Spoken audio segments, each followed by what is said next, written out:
plus 4 plus 2 plus 0. And of course we can add that all up. And what happens is that gets us to base 10. So converting to base 10, we just write out it by our definition. We're very comfortable in base 10, so it's a pretty easy conversion for us to do. We're going to do this again with base 16.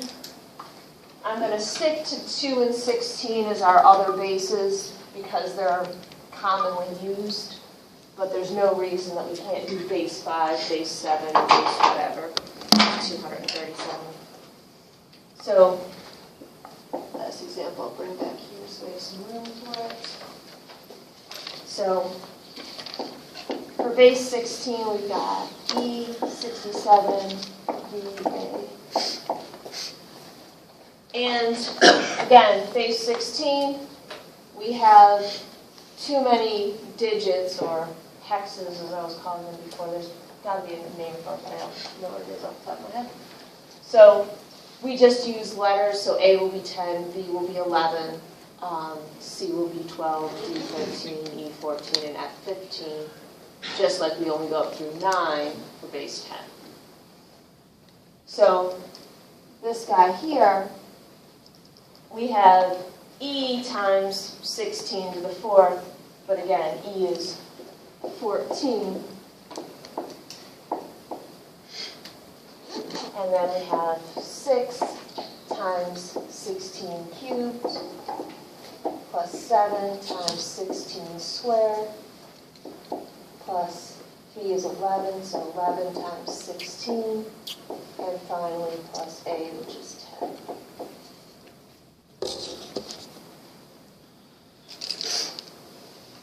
And so if we multiply and sum all this stuff up, we get a base 10 number. That's what we're used to working with. If I ask you to convert from here to base 10, say on an exam, this is fine. I'm not interested in your ability to multiply out 16 to the 4th power, multiply it by 14, add it to this. That's not interesting to me. What I'm interested in knowing is, do you know what this means? So any questions on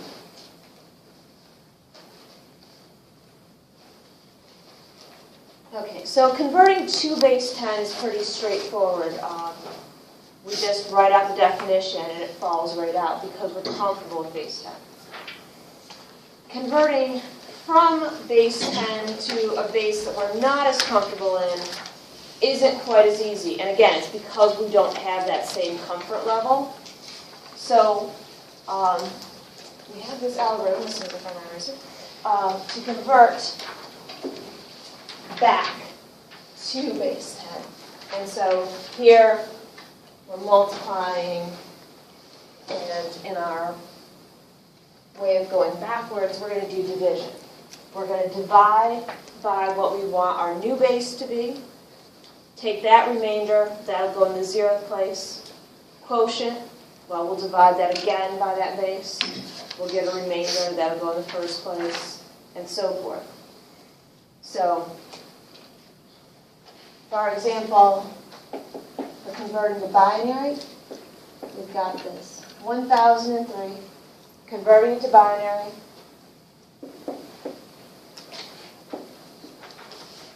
We're just going to divide by 2 a lot. So we divide by 2, we've got a quotient of 501 and a remainder of 1. This remainder goes in the 0th position. We then take the quotient, divide that by 2, we get 250 with a remainder of 1. That remainder now goes in the 1st position.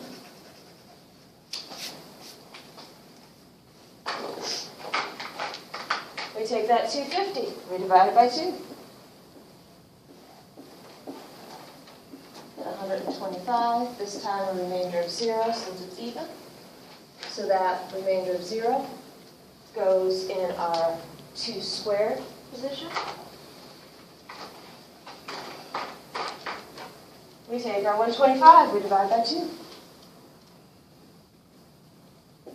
We get 62, our quotient, and the remainder of 1. So that 1 goes there. Do this a bunch more times. Take our 62, divide it by 2, quotient of 31, remainder of 0. So that 0 goes there.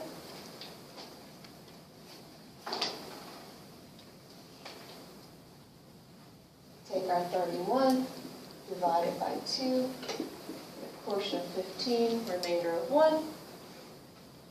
That 1 goes there.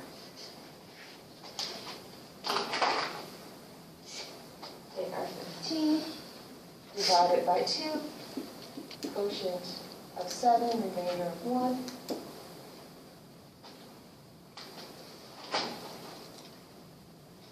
Take our 7, divide it by 2, quotient of 3, remainder of 1.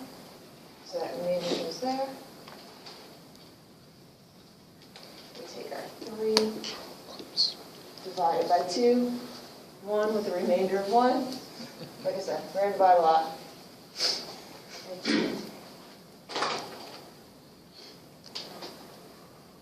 This is still non-zero, so we keep dividing.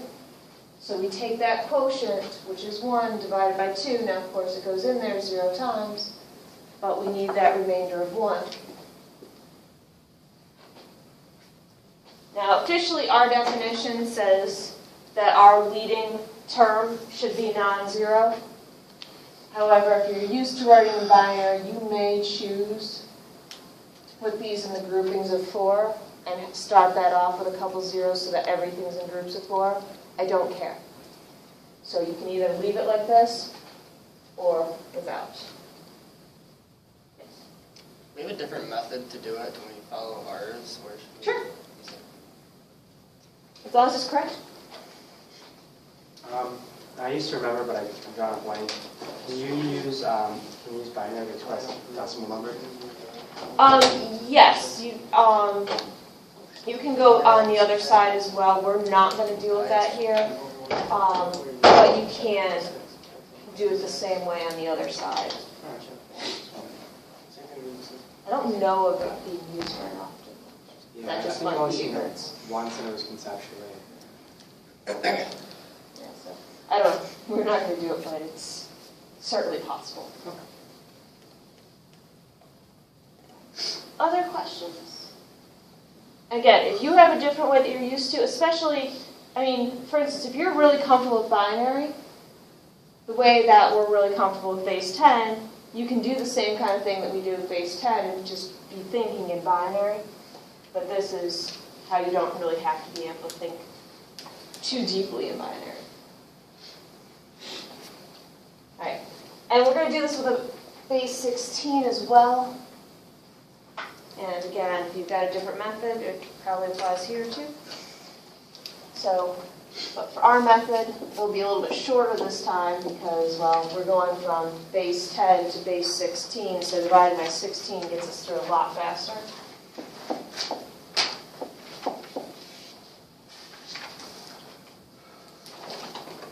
Alright, so say we want to convert 2003 to base 16.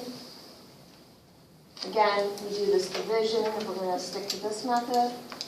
And so it goes in once,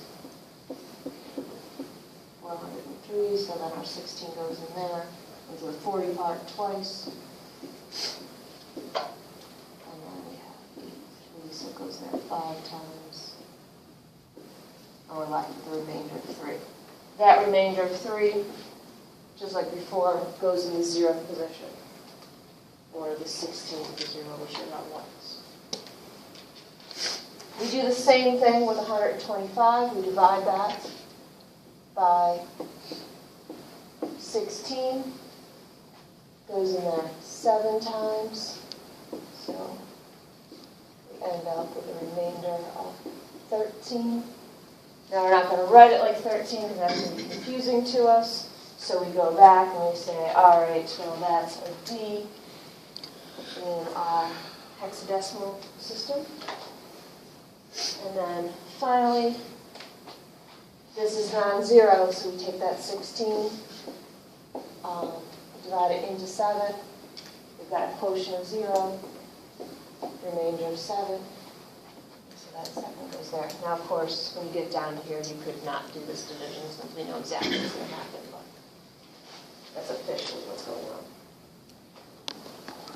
But this is just an algorithm. We're just going through this set of procedures until we get down to a quotient of 0. Any questions on that?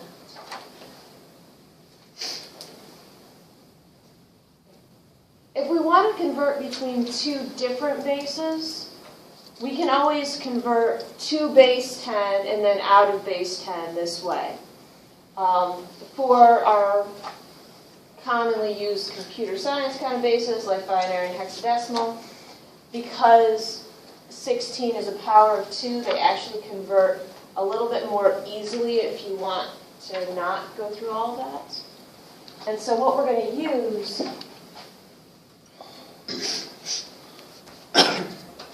relate to our hexadecimal digits.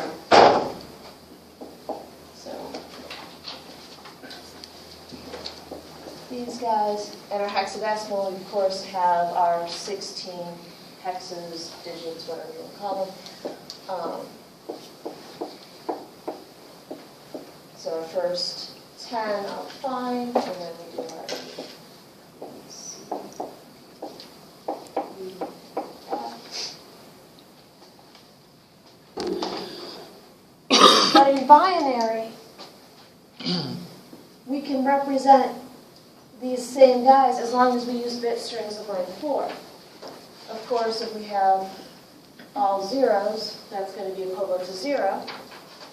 And if we just have a 1 in this last position, that's going to be 1. But then we can keep going because we know that this next position here is a 2. And then 2 plus 1 is 3. Then this guy's a 4 because it's 2 squared. Next guy, well, 4 plus 1 is 5. And then 4 plus 2 is 6. And then 4 plus 2 plus 1 is 7. Then 8, well, that's another power of 2. It's 2 cubed, so that's a 1 here. We don't need anything else. 9 is 8 plus 1. 10 is 8 plus 2. 11 is 8 plus 2 plus 1. 12 is 8 plus 4. And then 13 is 8 plus 4 plus 1. And then 14, 8 plus 4 plus 2. And finally 15, 8 plus 4 plus 2 plus 1. So we have this nice bijection between these guys, these representations, right? It's 1 to 1 and onto.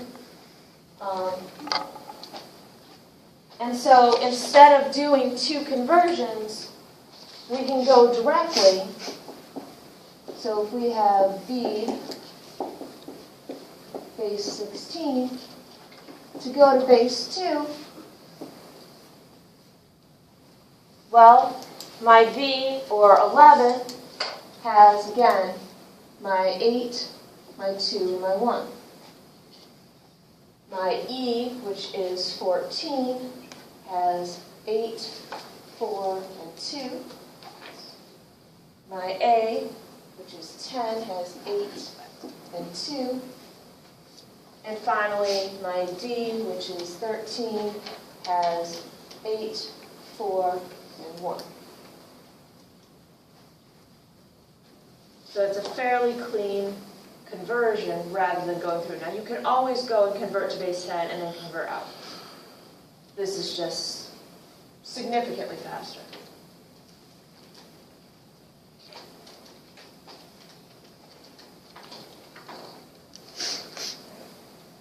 Questions on that example?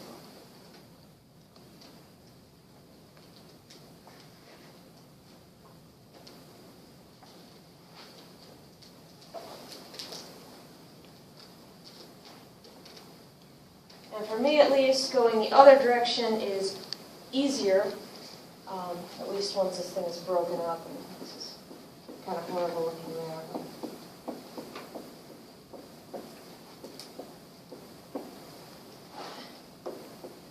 This ends up being more groupings of this.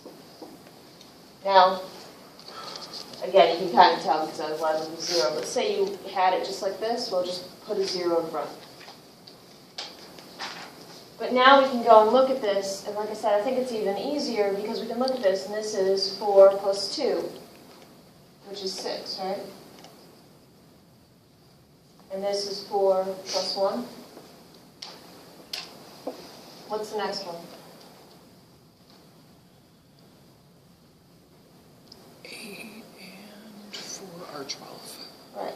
So we have 12, which we have as C. And the last one is? E.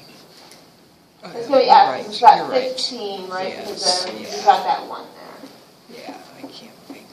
So with binary numbers, same thing as our base 10, you can tell immediately by looking at the last bit whether your number's even or odd. If the last bit is 0, it's even. If the last bit is 1, it's odd. Right? Because otherwise all the other powers are positive powers of 2. So, any questions on this conversion? So we have a method of going to base 10 from other bases, a method going out of base 10 into other bases by dividing and taking remainders. And then finally, if we have bases where we have that one base is a power, an integer power of the other, we can do this kind of thing. Like if for some reason base 4 was a really important base, we could go back and forth between it and binary or between it and hexadecimal by using groupings of 2 rather than groupings of 4.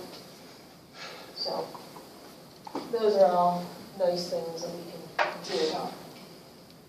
Question? And the last thing that I want to look at is just some arithmetic and other bases. We're not going to do a ton of this because unfortunately we have other things we have to do, but it's nice things. So we're going to sum these two numbers that are both in hexadecimal notation. So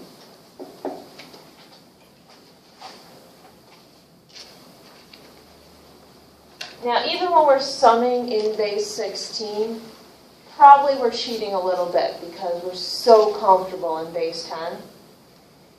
So, for instance, we know that when we're normally adding, we start over here in the 1s. And these are still 1s because they're 16 to the 0th power. And we say, all right, well, f is 15 and add it to 8. And you're probably going to do what I do, which is say that's 23, and then worry about converting it back out into hexadecimal. In which case, 23 is 16 plus 7. So we keep the 7, carry the 16, because this is the 16's place, not the 10's place. Because we're in hexadecimal. All right. Alternatively, you can think of this as f is 1 shy of being 16, so I'll take one of those from the 8, get a 16 grouping, put it over here, and I've got 7 left. We do the same thing in our 16's position. We've got 1 plus 10 plus 9. Again, I'm thinking of that as 20 when I first think about it, base 10. But 20 is 16 plus 4. So I'll put my 4 here, carry my 16 16s, or my 256 or 16 squared over there. So we have 16 squared instead of 10 squared, but it's the same idea. So each time if we're carrying a 16. So what do we have here? Now we have 14, which is E. All right, and so we carried nothing, so what do we have in the next one?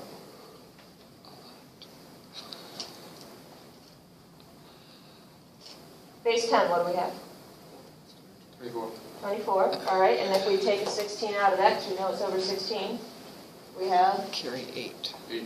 yes, we keep the 8 here, carry that 16 over, and then the last guy is 17, so 17, it's... so 1, carry 1. And then this guy, of course, is still in base 16. Now, we could, of course, convert that to base 10, add in base 10, and then convert it back.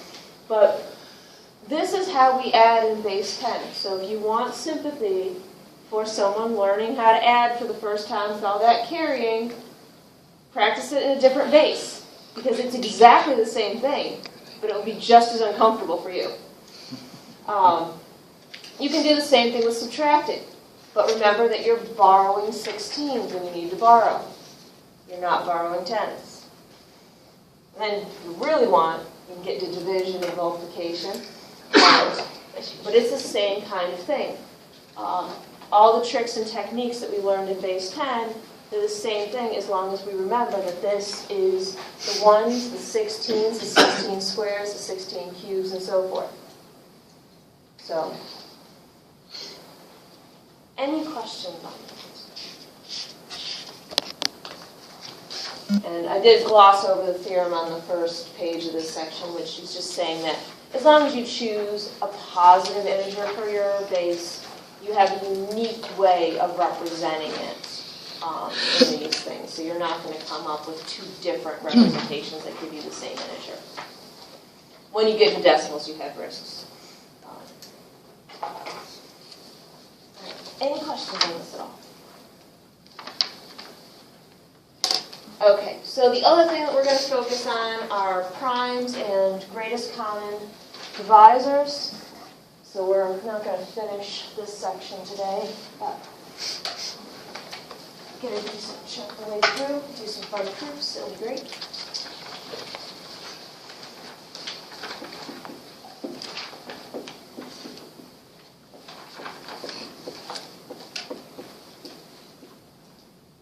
Alright, so first thing is we're going to talk about what exactly it means to be a prime. So, integer p is a prime if it satisfies the following two properties. So first, we need that p is strictly larger than 1. We're not going to talk about 1 in terms of primes. So 1 is not a prime. The other thing we need is that 1 and p are the only divisors or factors of p, and I guess I should say positive.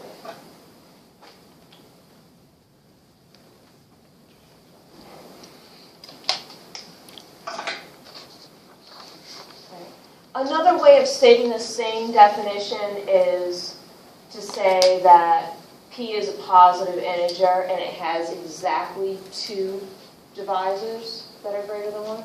Or exactly 2 positive divisors, not 3. So, it means the same thing. So any questions on that? And then our composites. Let's see. N is composite if, again, n is an integer and greater than 1, and 2, n is not prime. So every integer greater than 1 is either prime or composite. So I've got a couple or 3 examples there. 5 we know is prime, right? 2, 3, 5, 7, 11, 13, 17. We can list all these guys, right? because they only have one in themselves as positive divisors. Composite, 9 is an example of a composite number. It's got another factor that's positive, 3. And then finally, 1, again, is neither prime nor composite. It's our only positive integer that we're excluding from this conversation. All right. So our first theorem of this section is one that we're not going to prove until the following chapter because we need a technique we don't have yet. If we're lucky, we'll get to prove it twice. That's our fundamental theorem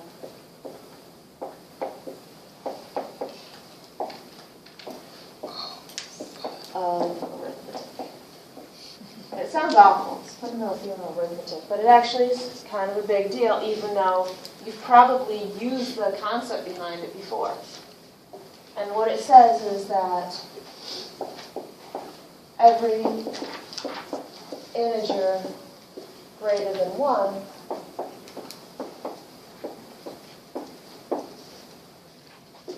can be expressed uniquely as a product of primes in non-decreasing order.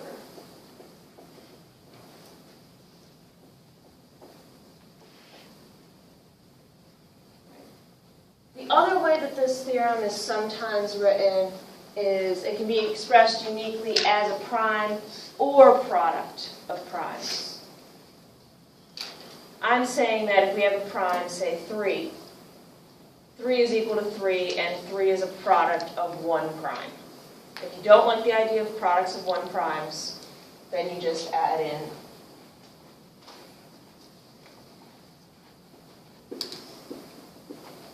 this.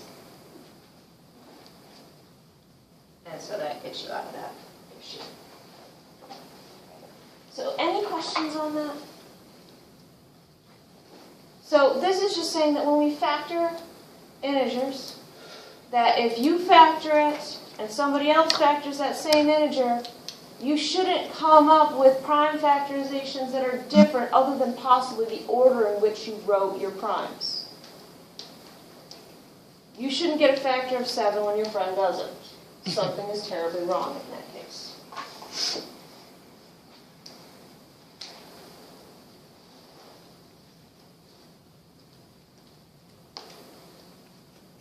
All right, so we're going to do some examples, just factoring. And so for the first one, we've got 23. How can we factor this? It gives me the look like, what do you mean? It's prime.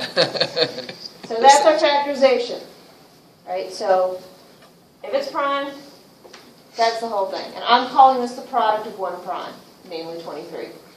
If you'd rather, you can do just it's prime.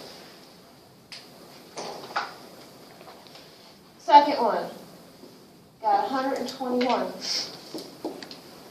How can we factor that? 11. Yeah, so this is 11 squared, right? So we've got 2 factors of 11.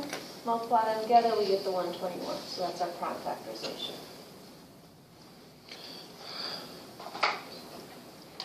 We have something a little bit larger, like this guy right here.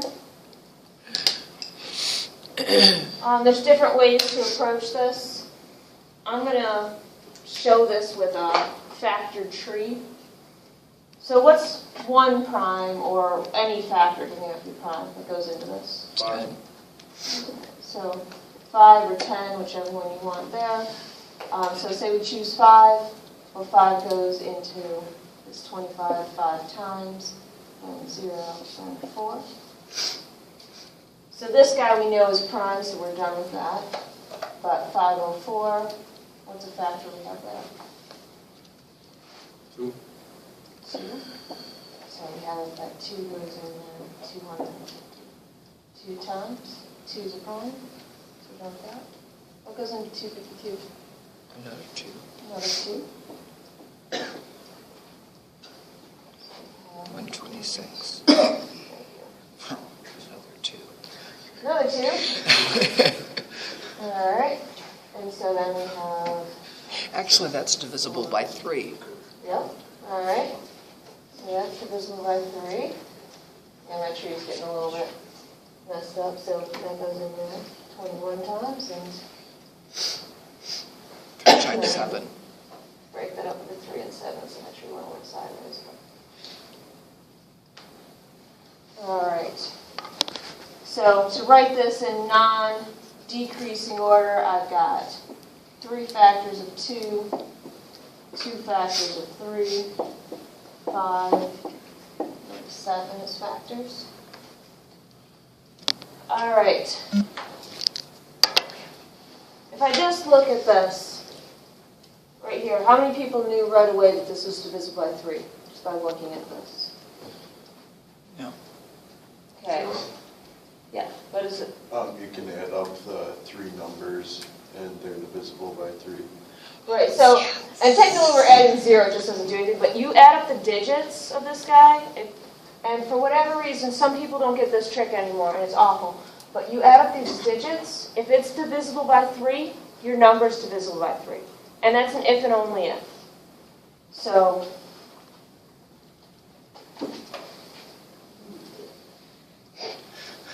the sum of our digits here, 2 plus 5 plus 2 plus 0 is 9. That's divisible by 3, so we know right away that this guy has a factor of 3.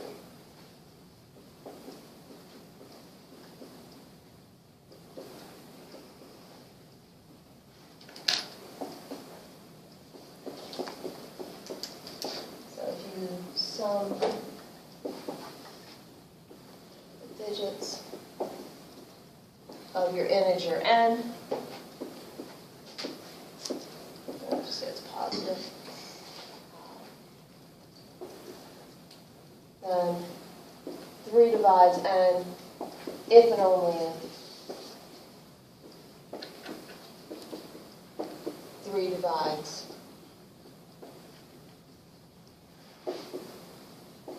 sum.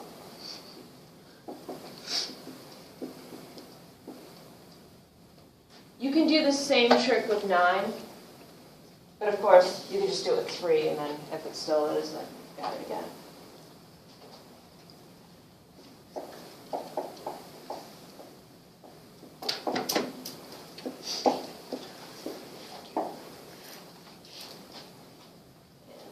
Doesn't look like hard now, but those are nice.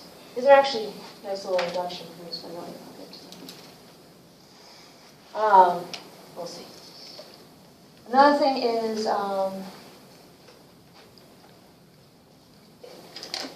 if n, using our notation from before, is something like this, and I'm going to actually stop at 1 rather than 0 this time. Then 2 to the n divides n if and only if 2 to the n divides the last n digits together as a number.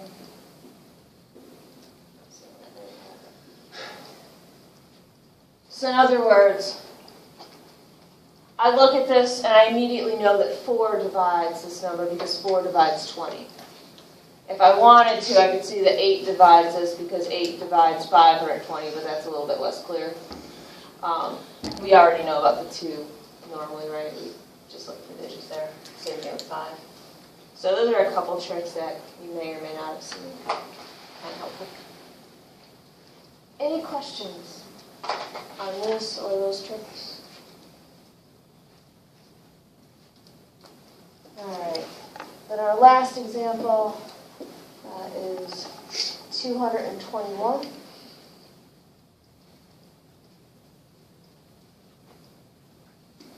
so how are we going to factor that?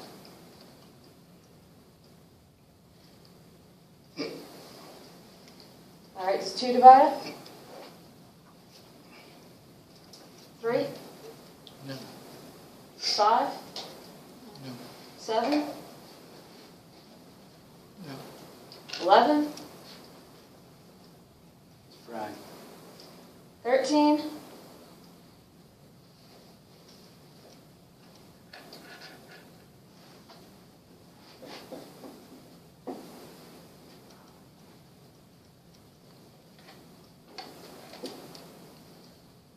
So you're so close to the amount of this thing and declaring it prime. You know, because it didn't seem like it was going anywhere. We had all of our favorite primes and nothing was going in. So our question is, when can we stop? When can we say, well, that's enough? And we actually have a theorem that allows us to stop a lot sooner than going all the way up through the number itself. And that's what we're going to do next. And what it's going to end up being is look up through the primes less than or equal to the square root of this number. So 225 is 15 squared, so we're looking at primes that are less than 15. And so 13 was our last one that we were going to have to check. Beyond that, it was going to be prime. So theorem 27 says exactly that.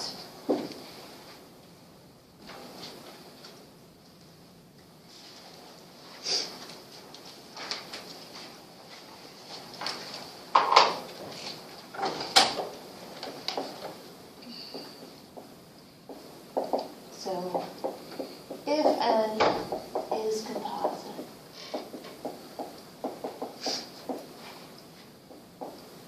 then n has a prime factor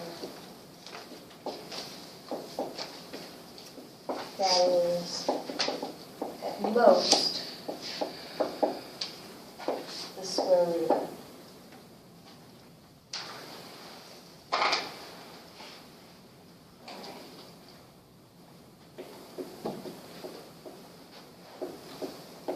And one nice way to prove this is by contradiction. So, by way of contradiction,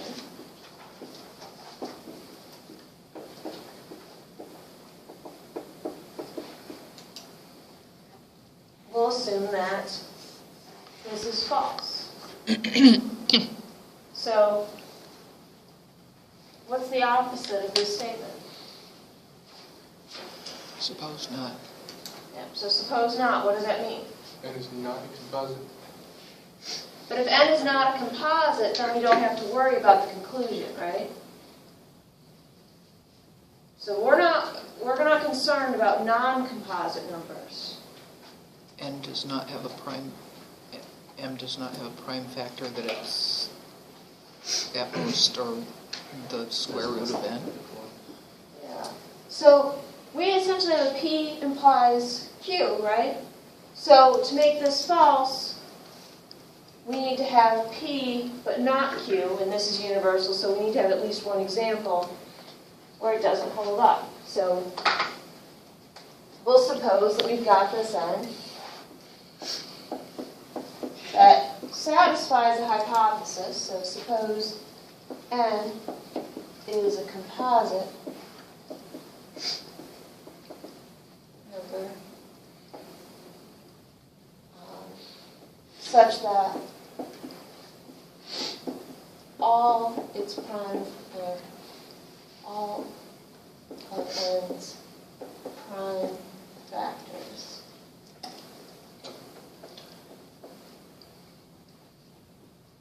are larger than the square root of n. So our theorem says if n is composite, then it's got to have at least one prime factor that's less than the square root of n. Well, we're going to say, well, no, that's not true. There's this composite number. All of its prime factors are large, and it's okay. I want it to be okay, so we're going to find something wrong with this. All right. So n is a composite number. So by our fundamental theorem of arithmetic, we can do this prime factorization, right? So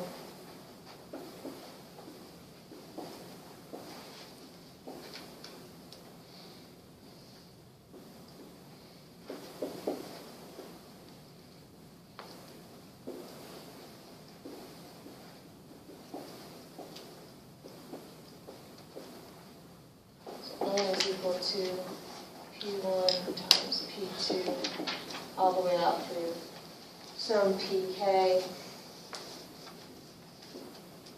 where all of these pi's are prime.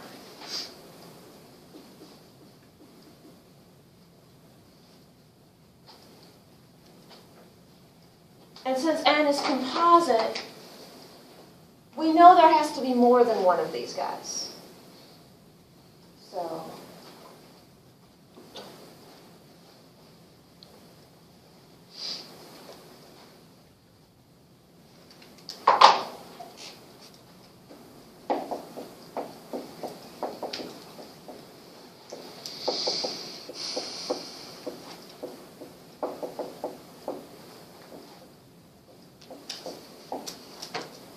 we've got n is this product of primes, p1 times p2 times all the way through p sub k, and all of the p1 through pk are prime, and we've got to have at least two of these guys.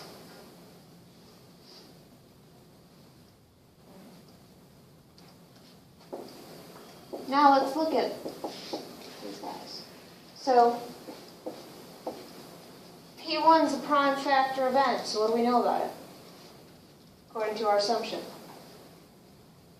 It's greater than the square root. It's greater than the square root of n.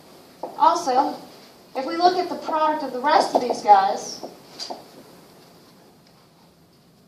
greater than the square root of n, maybe there's not any more. There's at least one, and the product of all these guys is going to be greater than the square root of n times greater than the square root of n, greater than the square root of n. What do we know about that?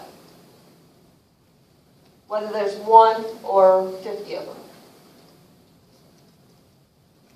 What do we know if there's just one? If it's just P2, I can say the same thing, right? If I multiply by a whole bunch of things, remember n is larger than 1, so its square root is larger than 1. So if I multiply a whole bunch of these things together, it's going to be even larger still, right? So bare minimum, I know that this product is larger than the square root of n. But then if we multiply these,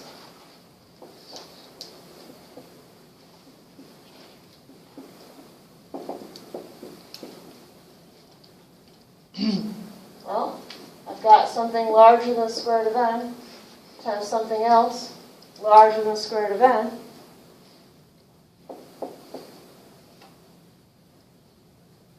And that's a problem, right? This is supposed to be equal to n, and now it's greater than n.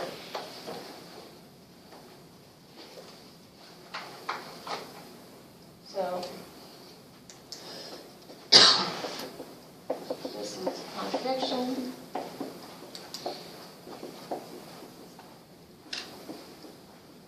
Since this product we just said was our prime factorization.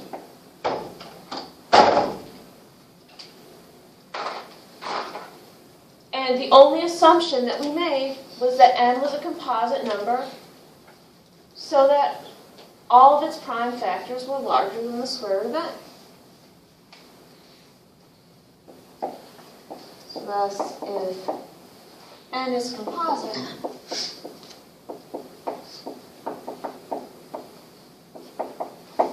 it must have a prime factor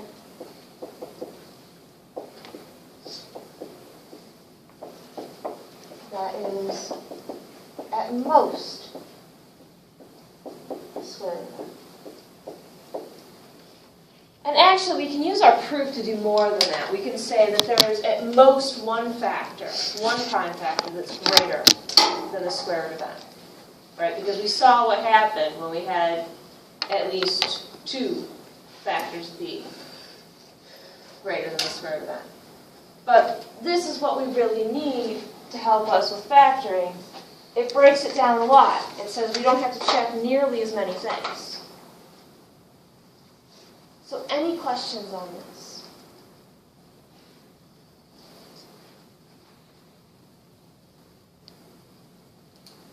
So, yeah. After the P, what says P, the second statement? Yeah, you said you had multiplied that one and the first statement. Uh-huh. And then what happened to the inequality symbol? So when this part right here, so these two are equal, right? So that means as we read this across, this guy is greater than this, which is the same as this, so this guy is greater than that guy.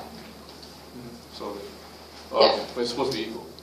This part is supposed to be equal because this quantity and this quantity are equal. Yeah. But what it ends up doing and what we end up needing means that this says that this product here is in fact strictly greater than n. Okay, which is okay. So this is the inequality. While these guys are equal, well, that means that inequality also applies here.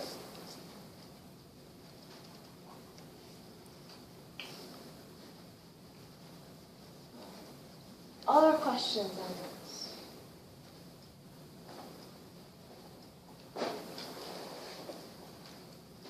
Okay, so we're going to look at applying this. I'm going to do this one as more of a formal proof, but in general, we're just using it as an application, although we always do use it before.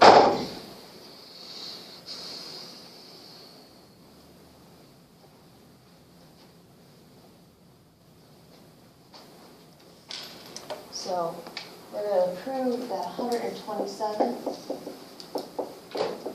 is prime.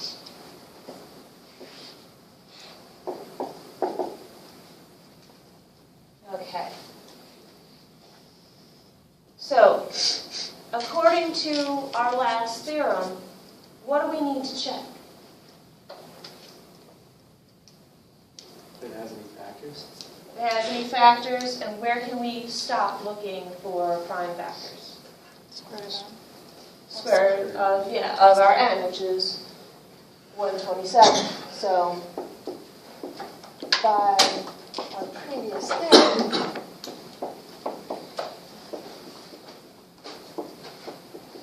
if 127 is composite,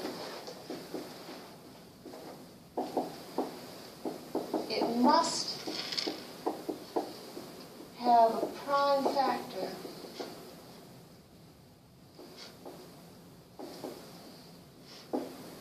that is at most the square root of 127. What's the square root of 127?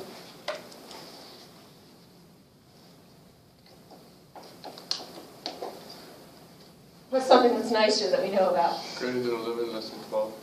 Yeah, so we know it's bounded between, and I'm just going to use the upper bound on this. This is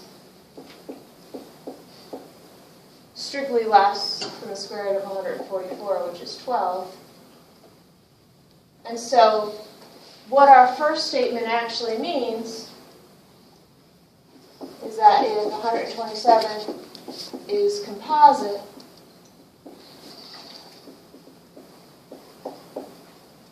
then at least one of 2, 3, 5, 7, or 11 divides 127. Right? We don't have to go beyond 11. 11 is the largest prime factor we have to check. So we check 2, 3, 5, 7, and 11. Do any of those guys divide 127?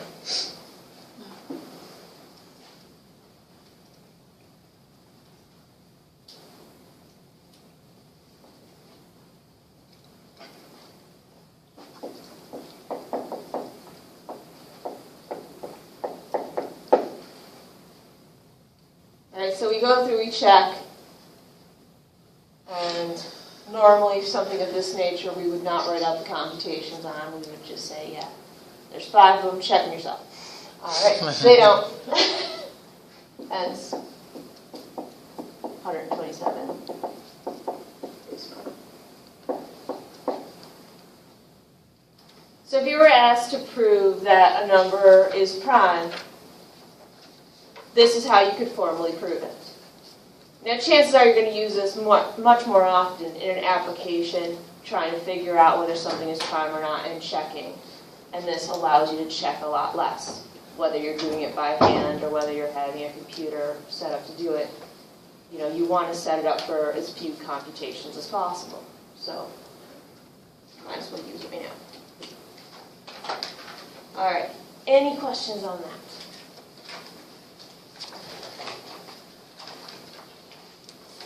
Okay. One more proof for today, and it's a big one. It's beautiful and wonderful. We'll do a few computational things as well, but this is our last theorem. So there are infinitely many primes. I don't know if anybody managed to get into the math section today, but if you did, you saw Tony already do this. So do it again. All right. Another proof by contradiction.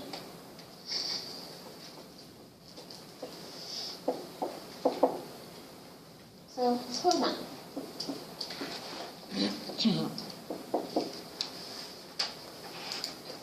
What's the opposite of there being infinitely many primes? All right. And there are finitely many. And we can list them.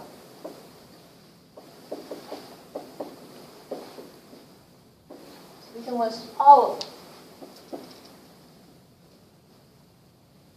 And so we'll just call them P1, P2, up through P sub K. So K may be 35 billion too. But somewhere this stops is our claim right now. Eventually you get so large that it's just impossible not to have some prime factor. Beside yourself.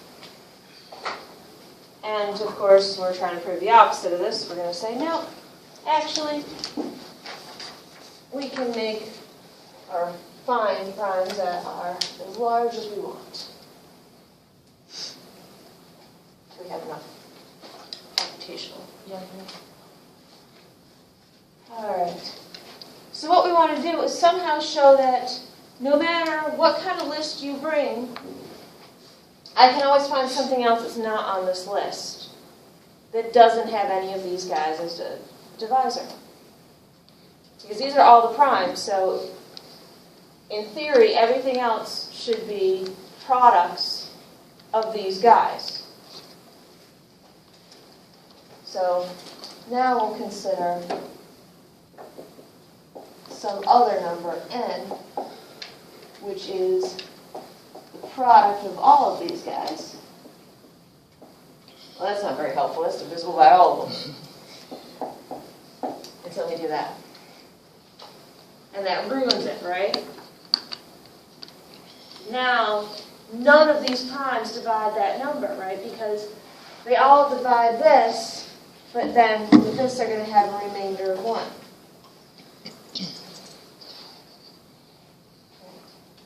So, first we'll notice obvious things like the n is an integer and n is strictly larger than 1 because we know there are primes. They're all positive. So in other words, it lives in our world of compositor primes. It's got to be one or the other.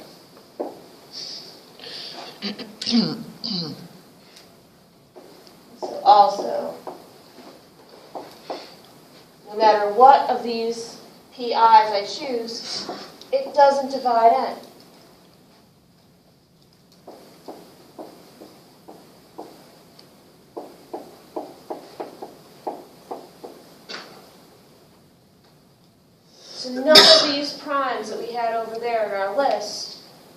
divide this guy, because they're all going to have this remainder of 1, right? We try to go in there, we're going to get quotient, like we divide by P1. We're going to get P2 times P3 times P4 all the way through Pk, and a remainder of 1. There's a 1 leftover guy. So none of the primes in our list divide this guy.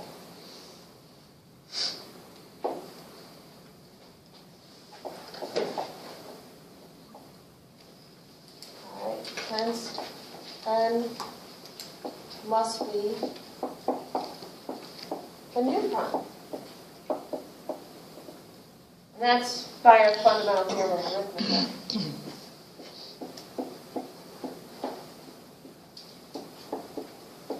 Because we're supposed to be able to factor it into primes. So if it's not divisible by any of the other ones, it must be its own. But that's a contradiction. We already listed all of them, all 35 billion and 2. 35 billion 2, right.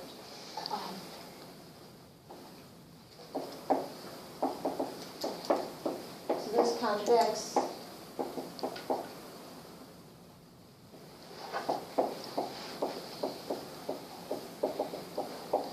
this list being exhaustive. So this contradicts our list being exhaustive. It's a bad choice. Shouldn't choose words that you can't spell, so I apologize if that's all wrong.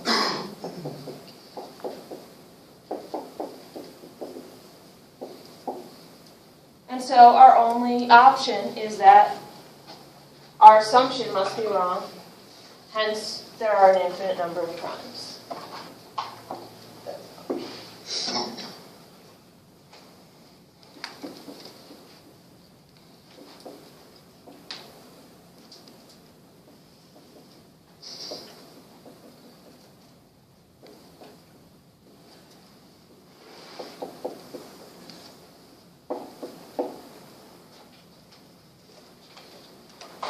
Don't memorize this.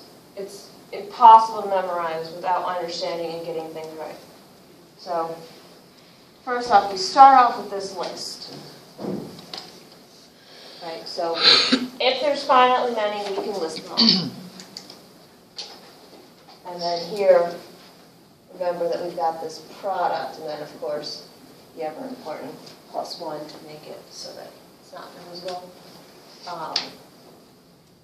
So, any questions? Does this make sense? It's way nicer than that corollary we proved last time. 1 minute. Okay, might as well restart it. Okay.